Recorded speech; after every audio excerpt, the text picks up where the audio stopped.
Good evening, good afternoon, ladies and gentlemen. Welcome back to another episode of High Top Sports. Going to be talking a few things today. Gators are closing this week off on a hot note when it comes to recruiting. We're going to be taking a look at some potential flips.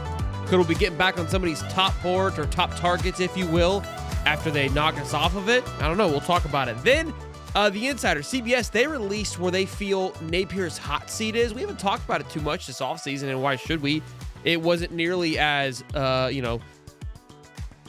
alarming, if you will, as it was last year. But they gave it a score, and I think it's interesting to look at it and kind of digest it, talk about it a little bit.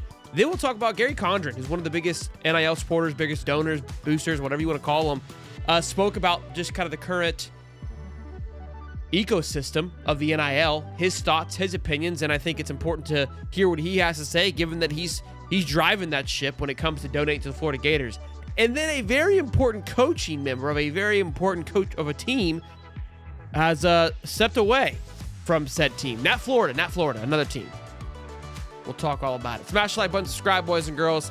Good to see you on this beautiful Sunday evening. We'll see you, of course, tomorrow morning and tomorrow night at 8:05. We're not going anywhere, boys. We told you, SEC Media Days kick off tomorrow. Tomorrow, Cody the Professor joins us here this evening. What's going on, big dog? Good to see you. Just messing with my setup. Got a new monitor in, and been messing with that all day. Hell of an intro, Cody. Yeah. I love it. The people are eating up the Hezzy Kent video of you breaking down the film. Talk to us about him a little bit, because we're going to dive into it. Obviously, you picked him up yesterday. Give us kind of a quick synopsis of that video of what you liked about him. And look, I think the big question mark is tight end is what he's being recruited at. That's kind of why he chose Florida, because that's what he was, I would believe, sold by Russ Callaway. That was kind of his primary target. But just his sheer size and how he looks physically, I think offensive tackle is still on the line. What are your thoughts? I think he's a better tight end than offensive tackle, truthfully. I mean, you get a guy that can move like that, 6'6", 310 pounds. And, it's not just a big guy just running over people, running over, 5'3", 150-pound cornerbacks and linebackers. He's truly athletic, runs the route tree. They direct snap to him. Very, very soft hands, very natural catching the ball, can go up and get it. I mean, like I said, I think if you get him down to 285, 295, I think you're cooking with fire there. I love it. Look, like I said it when we got him. I said I really don't care what he plays. I'm just glad to have him. And we'll talk about it because, look, that's two tight ends for the class. And Florida's eyeing a third possibly, and then somebody else that we're going to talk about. 144 strong. Be sure to smash the like button. They're asking, where's the brewski at, Code? We don't care about the Today Show. Is that what's going on here? You're just not. Yeah, no. committed? Had pizza. I'm working on it. Had pizza. Feeling a little bloated. I can't just be eating stuff like that all the time. The marinara sauce on there just gets my stomach all turned up and 10 times a Sunday.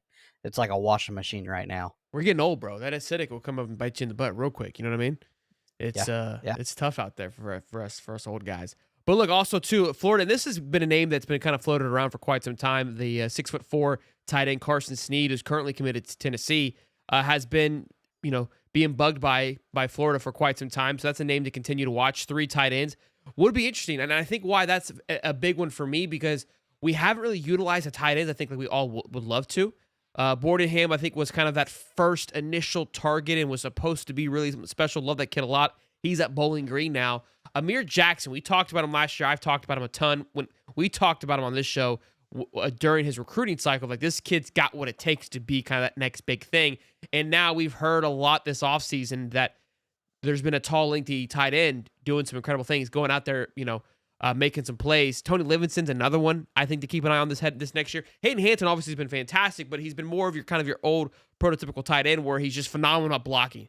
Kind of does your little wheel route, your little button hook, and just takes you from there. But obviously, we know where the game is trending to where that more of a Travis Kelce, like Kyle Pitts tight end. You want to have some of those guys, and with someone like a DJ Lagway, you believe that you could easily target those guys. So it is interesting to see 3 of these guys being interested in Florida, and I do believe, just by watching how successful that Hayden Hanson has been and how much success he has brought to our team based on his progress, that look, a big juicy tight end is key to this Billy Napier's offense and it being successful, being able to set up the block and being able to be a great target. If you can have a Hayden Hansen and tie that up with a Tony Livingston, Amir Jackson, and now we bring in these guys with Hezzy Kent and the other kid, I can't think of his name off the top of my head, and you add in Carson Snead. And don't forget, we got that kid from Air Force that walked on last year. I believe he's still there, I think. I don't know. But big body could be utilized to see how he plays into it. But 3 tight ends would be new for Florida for sure. The other tight ends, Hawaiian kid, 6'5", 255. I'm not even gonna try to butcher. That's his why name. I didn't say it. I knew it was a hard name. I knew he was the Polynesian kid is what it was. The Poly. Yeah. Yeah. I was like, I've lost. I've been beat We by it gotta get a before. nickname for him. Yeah, been beat by it before. The other one, again, and this is when it happened, Jake Krull, the 4/5-star edge that went down to his top 3, and Florida was not in it, which had a lot of people kind of scratching their head. Then we go and land KJ Ford, which excited a lot of people. KJ Ford, 24 hours later, tweets out to Drake Krull, like, hey, let's come be a part of the best defensive line. Let's build the best defensive line at Florida. Jake Krull retweets it. And again, when we talked with Dylan Olive about it, he even believed like this thing is far from over. We've kind of heard from our Discord room that he wants to be wooed and wants to be kind of appreciated. And I think Florida may have kind of dragged their feet a little bit. Maybe kind of their eyes were on KJ and Trenton possibly, and felt confident because we know that Trenton was leading the way. And maybe they kind of like, hey, we're good here. And maybe Jake said, look, that's you looked away from me. I'm going to go elsewhere. Now, this is kind of, this is similar to what Jack Pyburn, right? When Florida was not looking or eyeing at Jack Pyburn. This was during the Mullen era. Then Billy comes in and scoops Jack right at the end, right on National Signing Day. Maybe don't remember that. I do because Bulls kid, local kid, talked about a lot on local radio once he did go to Florida. But this could be one again, I think, and with a plethora of other guys that is watched down to the end. He said he will be making his announcement probably the first month of the football season.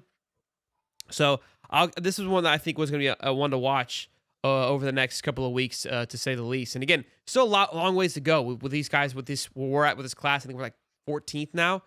We want to get close to that top 5 class with some of the names that we just mentioned. It would help get there, but long way to go still. Yeah, KJ Ford out there just recruiting his butt off. I saw him tag a couple of prospects already. And you think of that defensive line that Oklahoma brought in 2 years ago, the power line. David Stone, Jaden Jackson, Anoka Noah.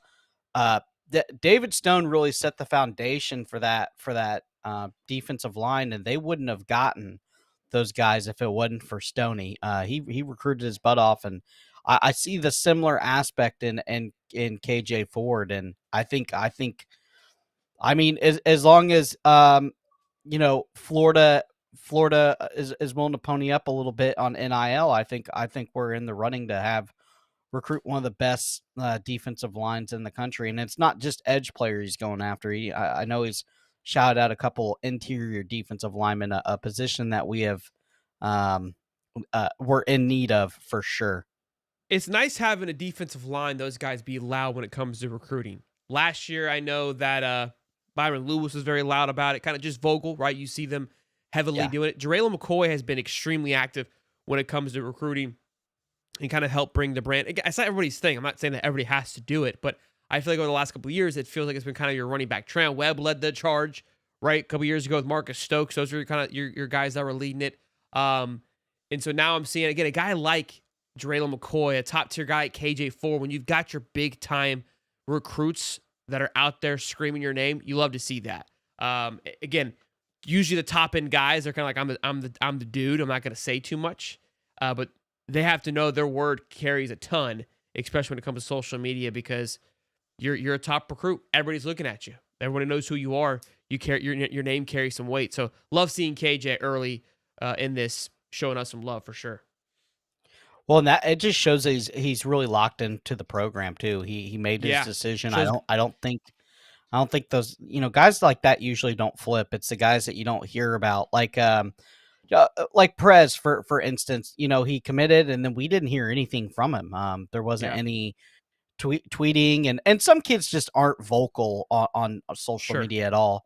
But when you're trying to establish recruiting is about relationships, and you as a player have the best relationships to these kids. You play 7-on-7. You go to these camps. I know there's a viral video going around of KJ Ford just absolutely demolishing the Texas Tech offensive tackle. I mean, Felix shoved Ocho. him into the bag. Yep. Yeah, And so when you're going to these camps around these top prospects, you're building relationships, and the coaches can only do so much. The NIL can only do so much. These kids want to play together and feel a bond, right? And I think that's like one thing with DJ Lagway and LJ McCray is they were around each other in these camps, and they kind of had a bond, being the top guys of the class. I think um you naturally get L, grouped in with the top guys when you are an elite guy, right? So when you're walking yeah. around those guys constantly, the relationships are there organically. So if you can get in and snake one of those guys, like you said, it helps carry over to the other big ones. Yeah, Cleveland's best friend is a Gator commit. What's his name? He's not a commit. I think he's Try. part of the staff. It's Micah Babacha. He's he's already playing. Oh, yeah. He's already Okay, there. so yeah, he's there. So that stuff like that helps, and like I Well, not said, this Billy time. He went to Napier's healthy. Texas, but Well, for the long run, we'll see. We'll see if he stays there. But stuff like that. Listen, we've seen these package deals always kind of seem to fall apart, right? That they haven't been very successful in many aspects of colleges, thinking they're going to get 3, 4, 5 guys, but um, it's one of those things. Well, when you circle back, it's relationships are what matter. Drake Stubbs doesn't come to Florida if it wasn't for a couple of guys that we recruited that he's very tight with. So sure, it's one of those it things. helps. It definitely helps when you're the top tier guys. Let's talk about heading into tomorrow, which is the kickoff to SEC Media Week. It's for 4 days, long as I'll get out. Which I look. I don't mind it at all. Let's take over the entire week. I know Big 12 was 2 days, so love seeing SEC being 4 days, starting off tomorrow at 9:05. I believe with old Coach Eli at Mizzou. I think he's the first to start it off. Billy doesn't talk till Wednesday. Of course, he makes sure he scheduled his time on the best day of the week. Much appreciated as always for Coach Nate locking that in. As who will be representing Florida there, you've got Caleb Banks, DJ Lagway, and Jake Slaughter. I mean, the three just true outside of Tyreek Sapp. I mean, this is who you want to go. This is who you want to have go represent the team. And look, we're going to talk on our show on tomorrow morning for our Monday mashup because there are a few SEC teams that are not bringing quarterbacks. And that tells you a ton. Who you bring to this is showing you, again, who you trust in, who you believe in. These are your captains, your leaders, who you feel will do a great job of representing what it means to be a Florida Gator or whatever team that you're representing at SEC Media Day. So as a true sophomore for DJ Lagway, this is absolutely massive. Not too many sophomore quarterbacks will be there. There's some, don't get it twisted. Coach Prime brought his true freshman quarterback, which was even more of a rarity with them alongside his other quarterback. Who brought both quarterbacks, telling you that, hey, this thing's closer than what you may think it is. Because if you're bringing both those guys to represent your organization, he believes that any one of these guys can be him, and I'm letting them know that by bringing both of them here. So, again, for Florida, though, I don't think this is surprising anybody. I think Banks would be the only, or Sapp would have been the only one, but I think he went last year. So, Banks coming back. Banks really stepped up last year and was a huge component on that interior defensive line. I just remember that picture last year with the Florida State, him kind of taking that picture of kneeling. You kind of wondered if he'd be there this year. And we obviously know how much of a big deal it was to keep him and Sapp to retain both of those guys. So, and Slaughter. And look, I'm excited. We're going to talk to on the Monday Mashup Show about what are we excited to hear about and who do we think is going to come out on top? Because again, these SC Media Days, and I realized the other day why they're so important, why it is the way that it is. Because we'll come out with rankings after this. They'll have coach rankings, player rankings, etc. And I'm like, how do you make judgments off of just a couple of interviews? And then it kind of dawned on me. I go, oh no, what happens is that all the insiders that represent their schools get together and pass notes. And so from there, that plus conversations, right? That's how they determine who they feel is going to do well. It's kind of like an aha moment. Because again, I thought about like with Chris Doering, right? Guys like Chris Doering who've been watching Florida's practice will go and talk to the Gamecocks insiders. Not that they can't talk to them now, obviously it's easier, but when you're able to just sit down and hear what everybody's saying, much closer on a kind of a water cooler talk kind of level, that's where you'll get it. So I always love SEC Media Day. You get a good, I would say, a better non-Kool-Aid-esque feel of where people think it is. Now, it still is what it is. It's talking season, but I'm really excited to see how SEC Media Week will pan out. Yeah, and I would much imagine those guys aren't talking about guys that are relatively in the know. Like you brought up the Gamecocks. They're not going to be talking about they're not going to be talking about obviously the quarterback. You know, everybody knows who he is. They're going to be complaining about, hey, safety depth doesn't look good. Wide receivers don't look like what they usually are. A little weak on the offensive line. Like it's gonna be that kind of stuff. It's gonna be stuff that they've seen during practice that they're not happy with. Maybe recruiting battles that they've missed out on. Stuff like that. It's not gonna be, hey, we think we're the best team in the SEC. I guarantee that, because it's these local media jackals. They're there to do a job, but they're also there to highlight the inefficiencies and where they are weak at, and they will let the coach know, and they will let everybody know.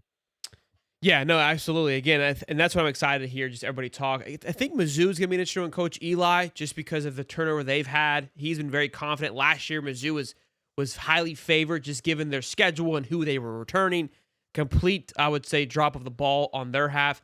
They're taking a step back. They were on their high horse last year. They take a step back this year. Still easy schedule, but one to keep an eye on. Kentucky is another one. Again, we'll talk more about it, the whole SEC aspect of it on our Monday mashup. But look, really pumped to see these three guys. Pumped to hear DJ Lagway in this setting too. We saw him last year really grow into that shell. And when you think about, I think about like Johnny Manziel, someone I always refer to, because on his freshman year, getting interviews and hearing these guys talk was very hard to get a hold of. That's not the case anymore with NIL. I mean, you hear from these guys on a constant basis, on a regular basis. But I would say DJ Lagway has been very just kind of head down, rocking and rolling. We've seen a few kind of glimpses of him, but not like we'll see here. Jake Slaughter's another one.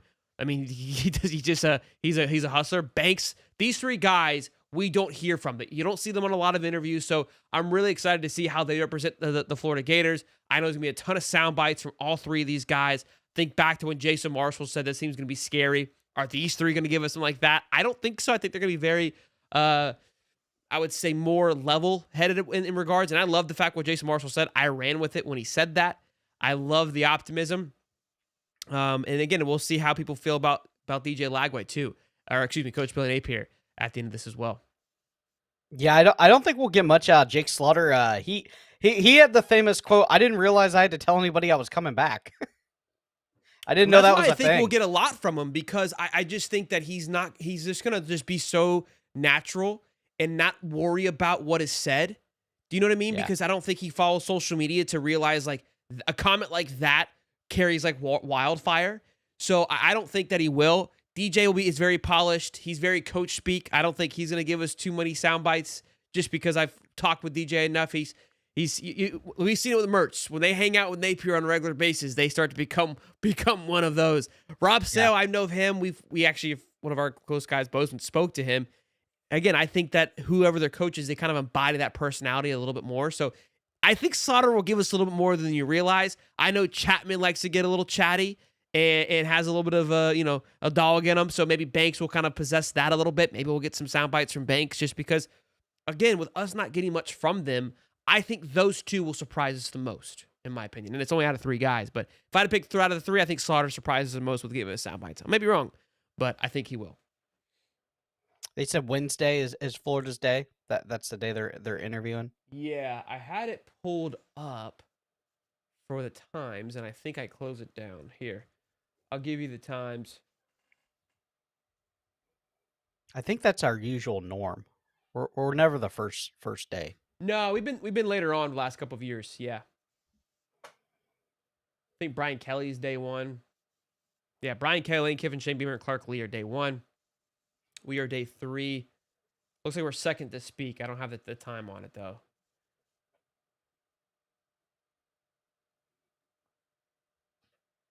I'm looking one more. No, Michael Bell, I doubt DJ will talk anything about the injury.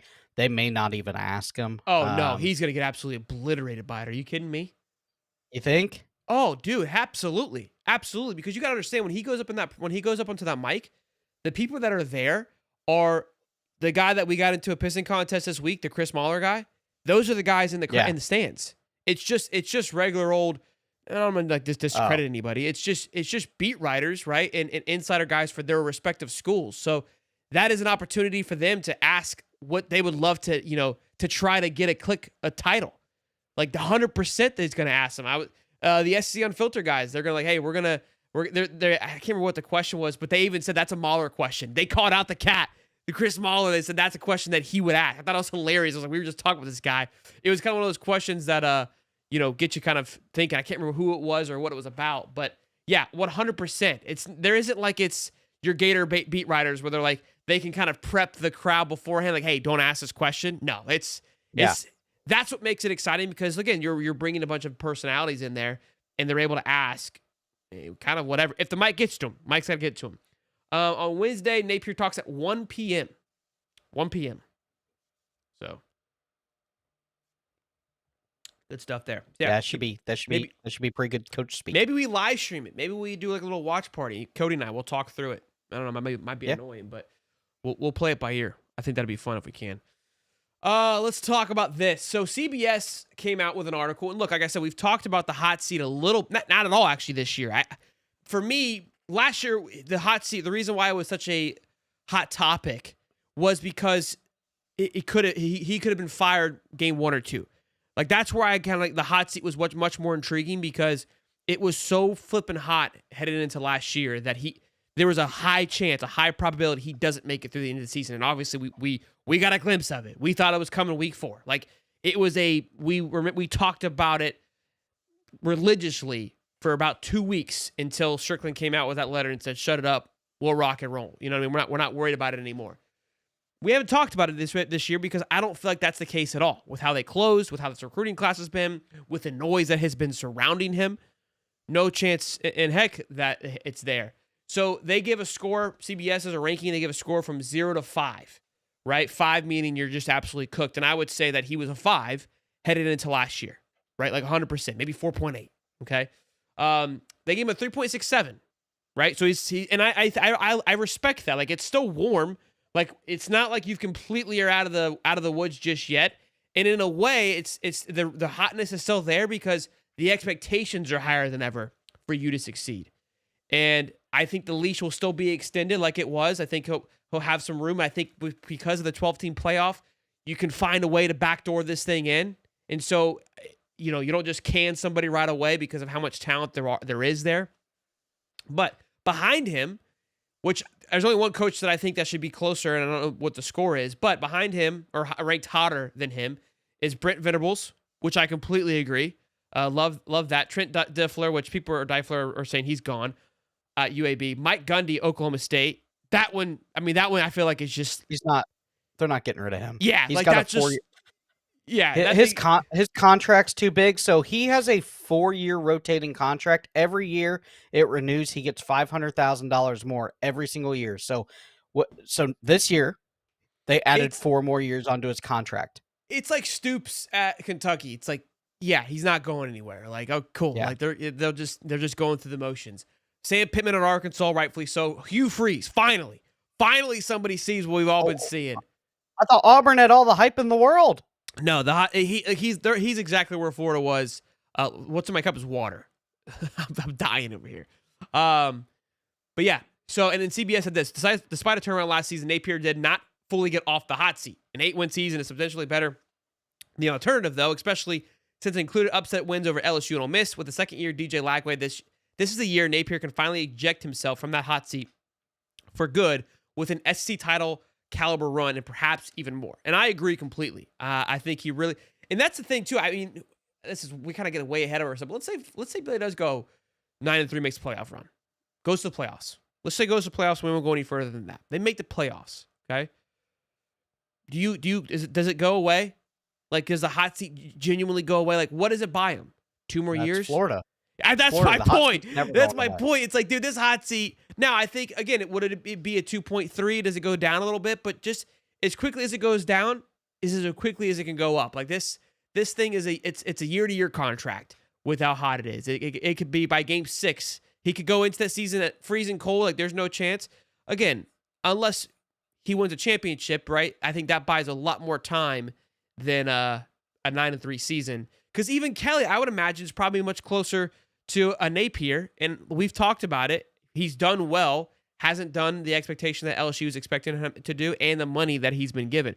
Who I'm shocked to not see on this list, that should be much higher, Lincoln Riley. Like, the fact that he's not on this conversation is beyond me. But it's that buyout money. It's that buyout money, Cody. That buyout money is like $96 million, and USC doesn't have that. Brian Kelly could go this year. LSU will pay that buyout. He's not up there like Lincoln Riley. He's got to figure it out for sure. They go 8-4. It's going to be some chatter. Yeah, well, don't forget they fired the entire defensive staff 2 years ago. Yeah, I mean, everybody. There wasn't a defensive analyst left. Okay, and the defense got no better this year, and probably not going to be much better this coming year.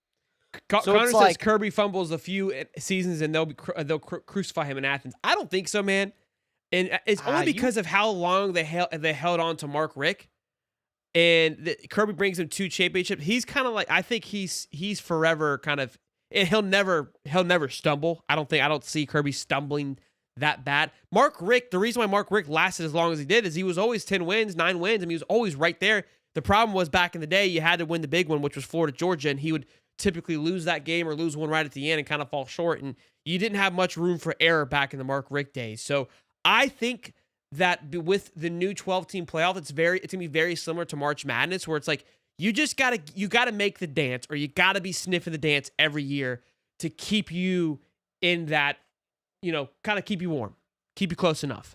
If you make the playoffs, I think that's going to be the new kind of keeping things in motion. And now, again, you can't go to the playoffs and lose 10 years in a row. That will change, but I do believe because of the new playoff expansion that making a playoff creates another badge on your shirt, if you will, a resume knocker that's going to make people feel, okay, we made a playoff run. You know what I mean?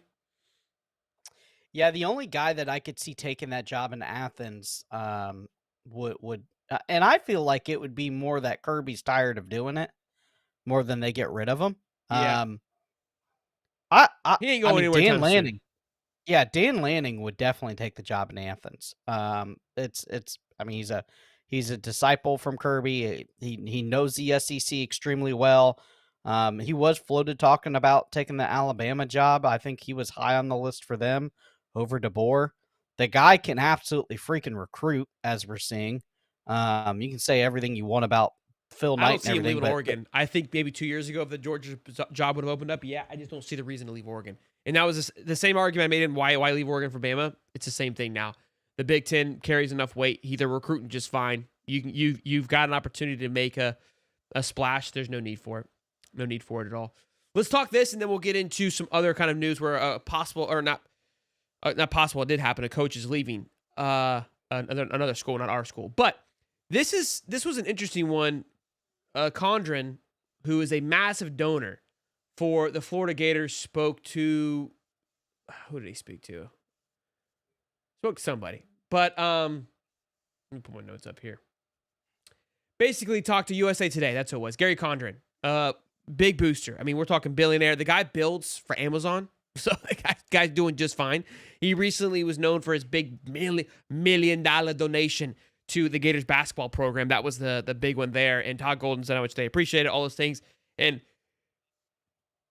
excuse me. And we were able to pay, get some dividends with obviously the return on that. But here's some things he talked about, right? He says, look, it's unsustainable the way that it is currently set up. Without long-term reform structure, it's like throwing money into a deep, dark hole without any return. And I've said this. I've been screaming this. Like these investors that are new to this, they're going to be fine with it now, but eventually they're investors. They're billionaires for a reason. They like an ROI. And although this is more like gambling money, where you're going to go put money on red or black to just get the high of winning, not necessarily actually the fun of winning any money back, they want the high. And we were watching the quarterback series with Netflix, and Kirk Cousins said it, and it's so perfectly, it rings true. It's so perfect because There's only one quarterback that smiles at the end of the year. And it's crazy how we all sit here and all believe cold-heartedly that it's going to be our team, our quarterback every year at the end of it. When when you really think about how hard it is to get there, it's insane. Like one person, one quarterback, one coach, right? One head coach. Out of all the coaches out of 132 teams, only one of them is going to be happy at the end of the season. So, look, that's where it's going to go. He talked about being fatigued, right? Like when you can just continue to donate money, it's going to lose its pizzazz. It's not going to be able to hold any weight to it. And he even spoke to kind of what he came from. We've talked about this about Florida before, where Florida, you got this new money with the Texas oil money, where they just don't care about it. They're all about throwing the money. When we've got that Florida fan base, where Florida was founded on was, and he says, is like, I came from pinching pennies together. They're very built from the ground up kind of people. And in that era where it was all about saving and kind of like, look what I did, and not willing to give it back, where that Texas money is more like that 50s kind of just like hot off the press, Bitcoin, again, big oil money. And so the way they function's a little bit different too. So that scared me a little bit when he said that, because I'm like, look, that's one of our biggest guys saying that, hey, this is going to get old pretty quickly, of us just throwing money around, which we've heard about it. We've talked about it. That's just one of the 300 arguments that we've talked about that for getting it in order. This is one I haven't really thought about, right? Especially if you're a billionaire, like whatever, just keep throwing it at them. I care more about just the competitive health of the league, but this is something to think about too. Yeah, I think what he's really trying to get at is he just wants he doesn't mind giving. I mean, obviously it's a tax write-off. He doesn't mind giving to his alma mater. He doesn't mind giving to Florida. I mean, I think he's got names on the side of buildings. It's not the giving part. He wants to make sure that the monies that he's giving is staying there for 3 years, right? He wants his players to be there. And we've been banging the drum about, no competes, contracts. It's good for the donors. And that's what's going to have to come to, because, listen, you don't become a billionaire by throwing your money away every single day. Those guys are very smart with it. And even you say, oh, he's a billionaire, he has all this money. They still don't want to throw it away on kids that are only going to play there a year and then be out the door, or not even make it to, to campus. They flip the commit. Again, it's the fatigue part of it, right? It's not necessarily about the losing the money part of it, because $1 billion, they're not going to necessarily feel the loss. But if they're going to spend their time and effort on something, they want that return. They want that dopamine hit. And that's where the fatigue comes in, of like, I'm not going to just continue to chase a dark hole of like, like, again, like you said, it's what it is. So it'll be something that definitely, I think they're making the right steps and moving in the right directions. I love that Gary kind of spoke on it and represented it. I think there was a bunch of boosters that spoke about it. There were only a few that put their name on it, and Gary was one of them. Again, some people not like that, our fact that one of our biggest donors is kind of talking not positively about spending more money. But, and I know where Florida fans kind of have felt before about, hey, we need to spend more. Gotta be a hell of a rush when you pay a running back or a wide receiver and he takes it to the crib 90 yards though. Like you're the sole proprietor of it feels like when you pick the right stock and it booms. You're like, I help with that guy. Yeah, no, for sure. Like that's my horse. That's the guy I put it on. So yeah, I think there's again, you want that return. People, and it's crazy. You know what helped though? Go win you a national championship, we won't hear anything about money fatigue. For a day. Yeah. But they want to win, man. Maybe. They want to win. Look, these guys, again, you got to realize too, the guys at the big seats, when it comes to gambling, you just want to have the ability to talk smack. You want the ability to sit down at a table and kind of whip it out and be like, look, here's what we did. A prime example of this, I was talking to my buddy the other day, and his son plays golf, is really good at golf. And some dad walked up to him and was like, hey, your son needs to learn how to hit a draw. He needs to get some more yards behind him if he wants to compete at an elite level. This kid's swing is gorgeous, by the way. The kid's a stud. He drives like 225, and the other guy drives like 250. So it adds up, right?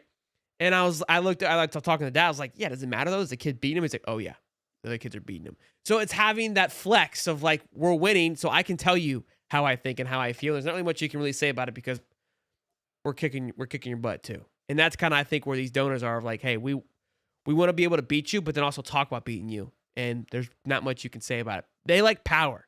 It's not about the money. It's about the power. And right now, I don't have any of it anywhere right now. So good stuff.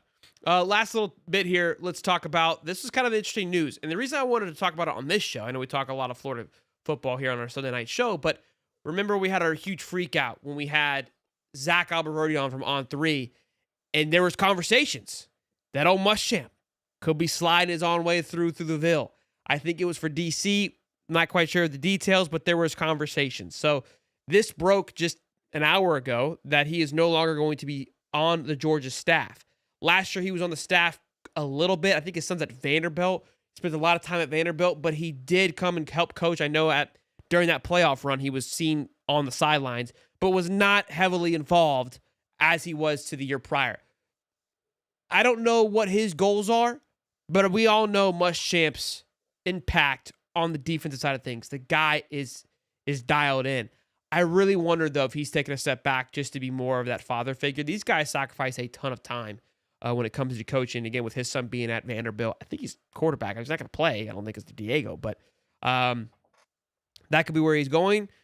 But it was interesting. When I saw this, because I know that Florida was in the mix at one point. Maybe I know the conversation didn't work out. Could have been because he had something to fall back on, where Georgia was allowing him to kind of play both sides. I think that may have been part of the conversation where it's like, look, if you're going to be here, you got to be all in. And I think it's going to come down to, what does he want? Again, I haven't heard anything at all.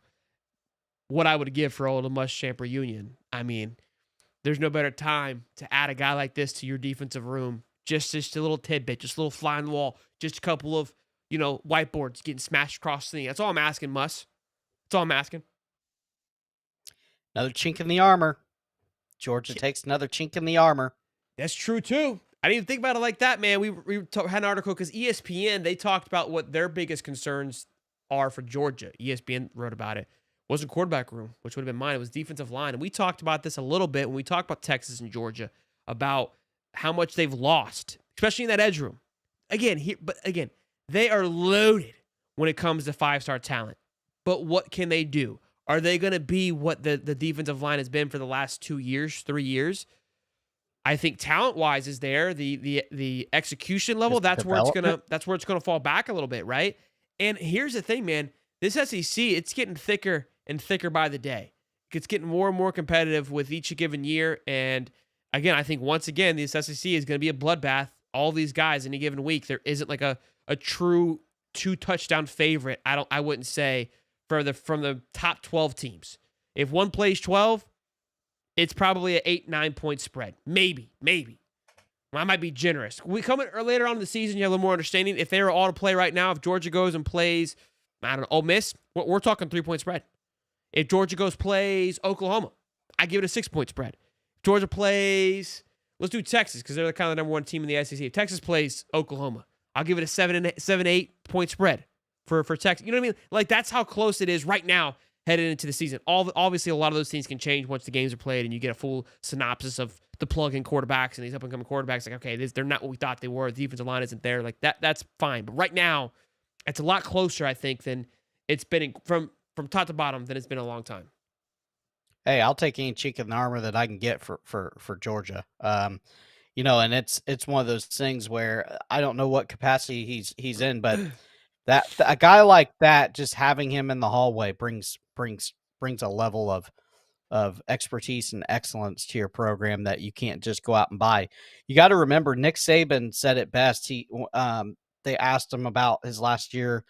He said, "Yeah, why it kind of faltered," and he said, because the coaches, I didn't replace the coaches with good enough coaches. They were young guys. They didn't, they weren't all bought in. It's tough, and so he was running around trying to do it all, and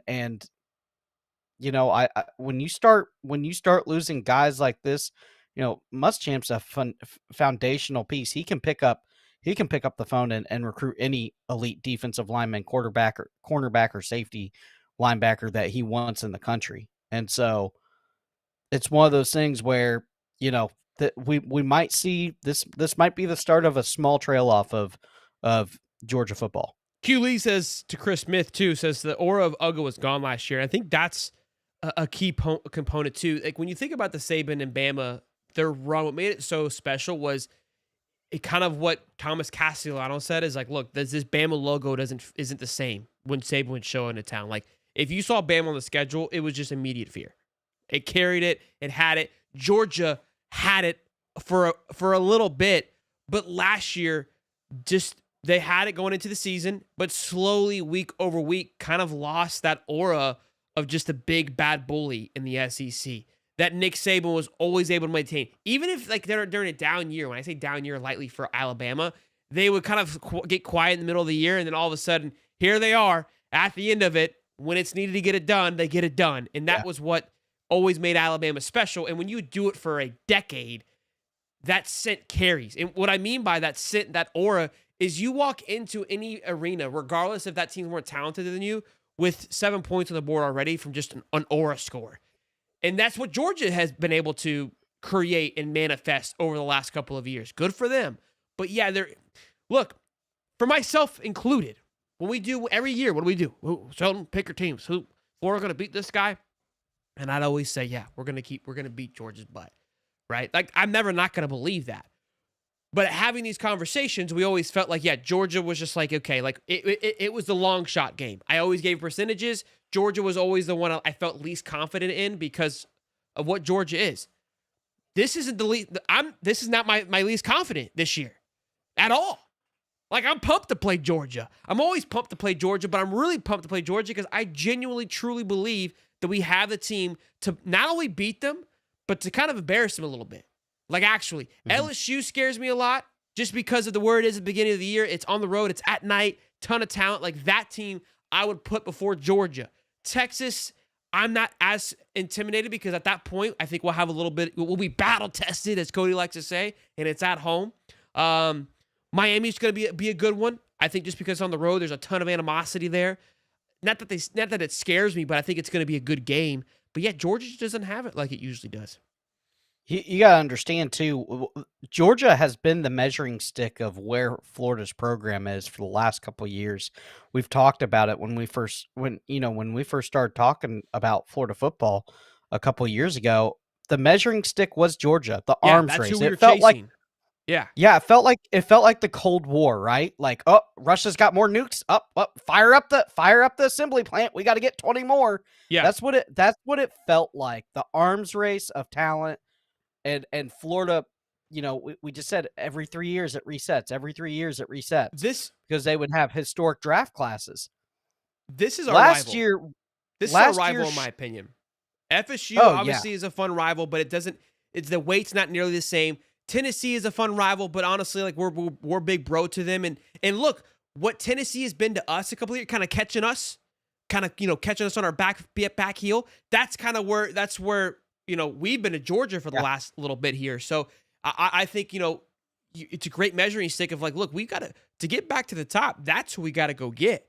Tennessee might be biting us a little bit because we're kind of falling back. But at the end of the day, like, get the off me. You're so little bro. Like, let me get back to talking with these two. Like, this is the two alphas. We need to get it back into the right, which when it was back to the SC East, Georgia, Florida, that was your true battle. But yeah, I 100%, you're spot on, man. Like, that was the measuring tape, and that's where we got to get back to. Especially, again, draft classes really just kind of was just salt to the wound. Not only did you get whooped, but then you go to the draft class every year, right? And they're just pumping talent out. It's like, what are we doing? How are we missing these guys? And they're Florida guys. And not talent that flopped either. Talent that went and won a Super Bowl. Yeah, it was 100%. Competitive. LSU is another. Keeley says we haven't beat LSU. LSU is another one that definitely has had our number as well. I think because we don't play them consistently every year, it's easier to, and they're on the west side, right? So I kind of put them they were a team that I love to beat as well. Don't get it twisted. Like, again, FSU always is going to be that team, but I'm way more concerned with beating SEC teams, especially more now than ever. I feel like because Tennessee has, risen out of the ashes and has been very competitive in all these spaces. Obviously, LSU has always been a great battle, but yeah, they've had our number. And again, that's why for me, having beaten them at LSU since 2016, almost a decade, right? That's why that's number one for me. That's the scariest game. If I had to, when I do my percentages, when we do this later on this month, I don't like to pick because I believe Florida's going to win every game. I can't not pick it, and I think like that's how it should be. Like that's actually a genuine like way to look at it. Of like, look, I think we have the best team, but you got to play the game. Like anything can happen. Ball bounced the wrong way. That's how it goes. But odds are there for a reason. I think Florida will be favored in a lot of them, but at the same time, I think they won't be favored. But if they're not, it'll be about 3 or 5 points. I think we'll probably be 6-point underdogs going into LSU. Now, as of now, if Florida goes out and just looks absolutely precise in the first 2 games and LSU kind of stumbles, LSU has a big game, I think, don't they? To start the season off? Week one, they have somebody big. That could throw a wrench into that a little bit too. So Clemson. Yeah, and that's gonna be a dogfight. And again, here's the crazy thing though. It's going to I think influx the spread a little bit, but it shouldn't because it's the first game of the year with 2 national championship contending teams with 2 of your top quarterback prospects.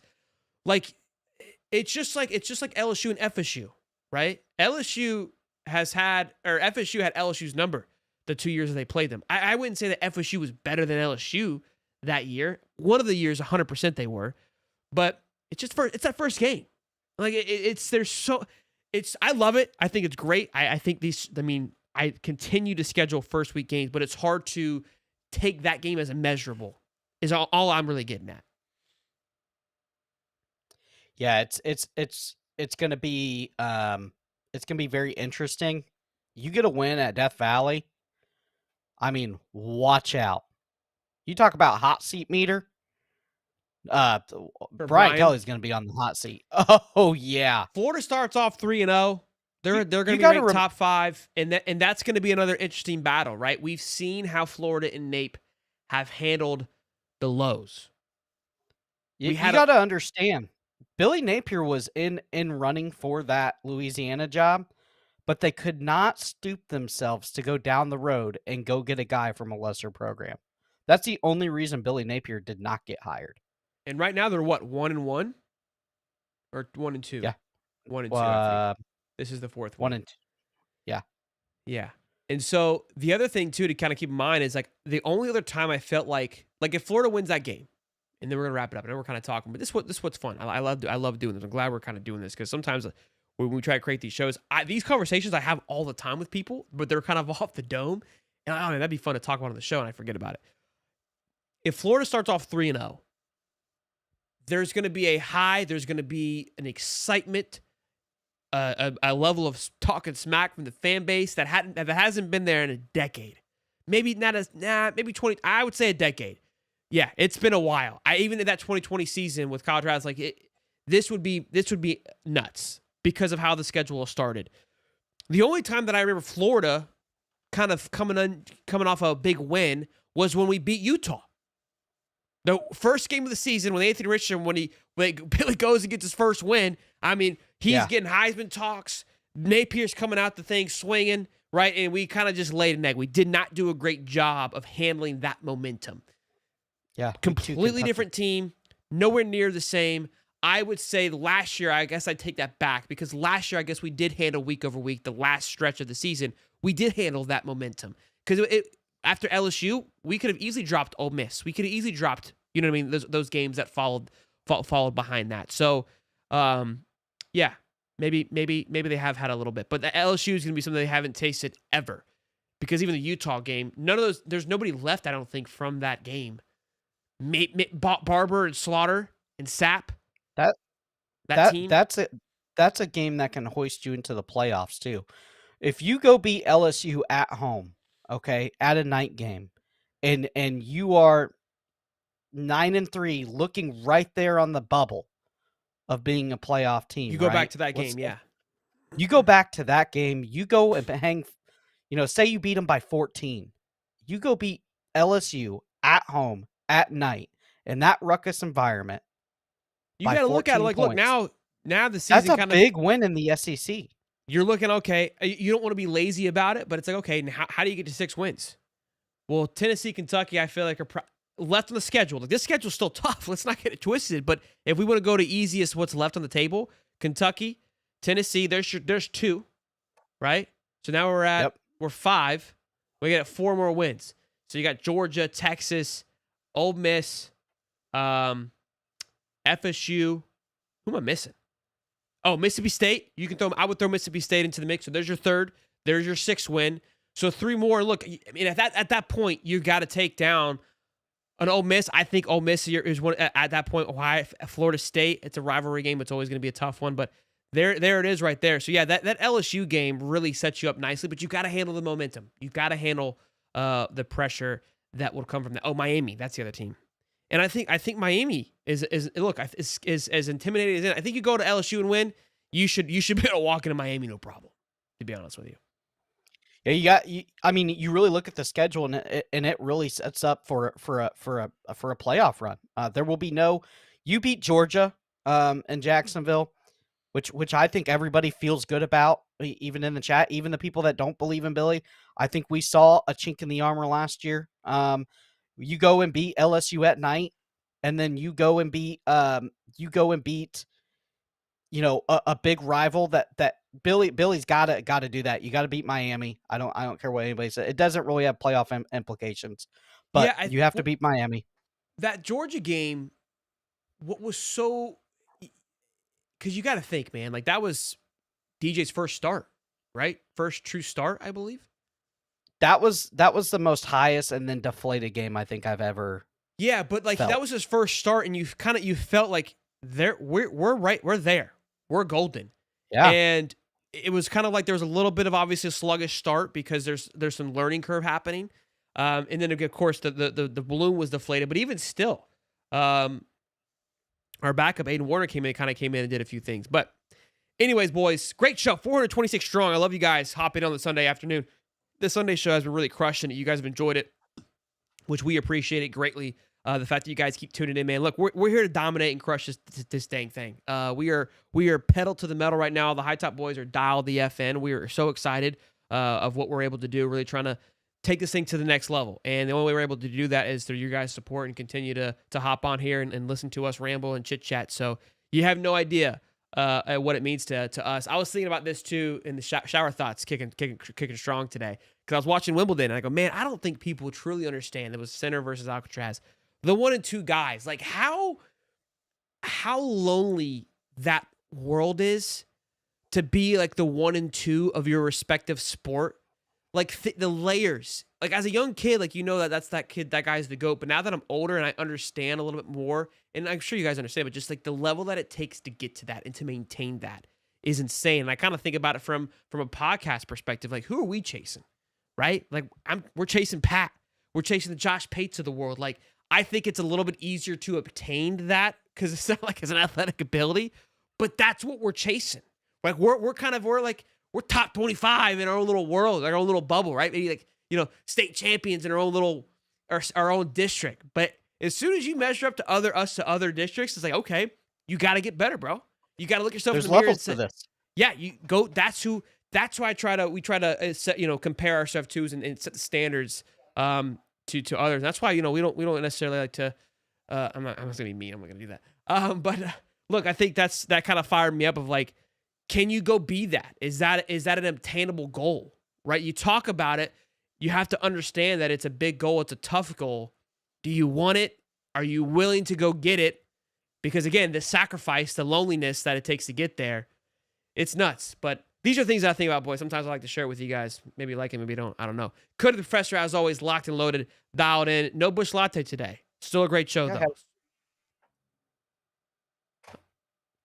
Maybe that's why the show was so good.